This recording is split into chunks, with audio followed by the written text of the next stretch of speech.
Deb. Welcome back to the hot spot. I am so excited about this week because we have two topics. Two, because it was a tie on the hot topic. So, for people that do not know what the hot topic is three topics that I post on my Wisdom is Her Name Facebook page.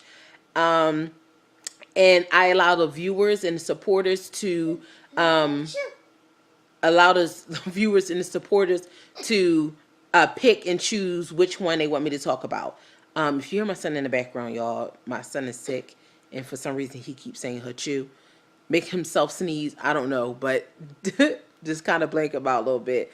I'm going to hurry up and do this so I can get back to him.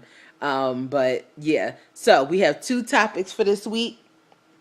Topic number one is what is keeping me from getting to the promised land, and topic number two is am I tied to a donkey? So let's get right into it. And what is stopping me from getting to the promised land? God sent me to read the book of Numbers. And in the book of Numbers, it's about the children of Israel and Moses, and how God is using Moses to bring the children of Israel into the promised land. He freed them from the Egyptians. They was in slavery and bondage, and God used Moses and to help free them. So now they're free, and now God is trying to get them to the promised land, and it's a journey they have to go through. But instead of them enjoying the journey and go and walking the journey out by faith, they are complaining and bickering about it, and it's irritating God so bad. But God continues to have peace and give them grace and mercy, even though they are complaining about their circumstances and about what is in front of them at this moment, instead of focusing on the fact that God said that he will give them an abundance of milk and honey as soon as they get to the promised land. But they first must go through this journey. And how many of us is that we can't get to the promised land because we cannot get past our circumstances? We're not being faith led. We have to walk this out by faith. Once you're free, it takes some work. It takes work to stay free. So once God removes you out of bondage, you got to get out of that mindset. The people of the children of Israel begin to say, well, why are we going through this stuff? God freed us just to still have us in this drought and to have us in this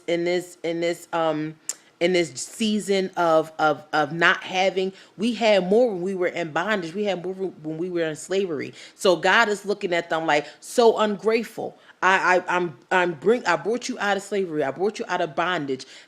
I'm trying to get you to the promised land, and you cannot get there because you have no faith that I can bring you there. So are you complaining instead of enjoying the journey, going through the journey, and remembering that what God has for you? We have to not look at our circumstances, walk this thing out by faith. This journey of life is a faith-led walk. You have to have faith. So God he knows what he has for you. He told you what he has for you, but you cannot seem to get beyond your circumstances. That's why you cannot get to the promised land. You gotta have faith in God and know that everything that he promised you is already yours. You just have to get there. So go through the journey. So that brings me to point number two. Are you tied to a donkey? You might be tied to someone or some people that God is trying to tell you to let go of, but you're not. You're tied to this person that is lazy. They're bringing you down. You're the ox. Like you're the strong one, and you doing all the work. So instead of you focusing on where God's trying to bring you, you're so focused on taking care of this donkey that's lazy and not doing nothing, and there's nothing coming out of that relationship. It might be a man, it might be a friendship, it might be family members, it might be a job, whatever it is. If anything is bringing you down and you're and it's weak and it has no give, it's just like. You ever watch Winnie the Pooh and they're like Eeyore and he's just going around. If you have someone like that, you got to let them go because they're not doing anything for you. You have to keep focused on the promised land. Go through this journey with God. And have faith that God is going to give you the promises that he said he will give to you. God is a promise keeper. He does not say something that he is not going to produce and something that is not already done. So stop complaining. Stop focusing on what your circumstances are right now and know that everything is going to work out for your good. No matter if you don't have the money right now, God is developing the money that you need to get to the promised land. And once you get to the promised land, it's going to be an abundance of everything that you need. It's going to be an abundance of overflow of love and God's blessings. But you must go through this journey, and you only way you can walk out this journey and get to the promised land is if you're walking by faith. That's what moves God, not your complaining and not your bickering, but what will move God is your faith. So walk by faith. Know that God is able. Know that he loves you, and he freed you from bondage. He freed you from slavery. So change that mindset. Change the mindset and be able and say, I'm not in slavery anymore. I'm not in bondage anymore.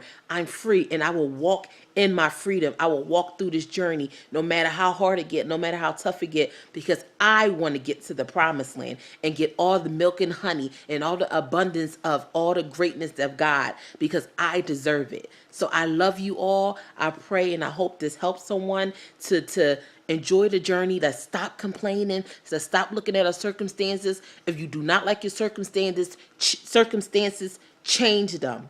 Change them, but you must walk this thing out by faith. I love you all. Have a great night. Thank you. Thank you so much for your support. I so appreciate it. See you next week. Bye.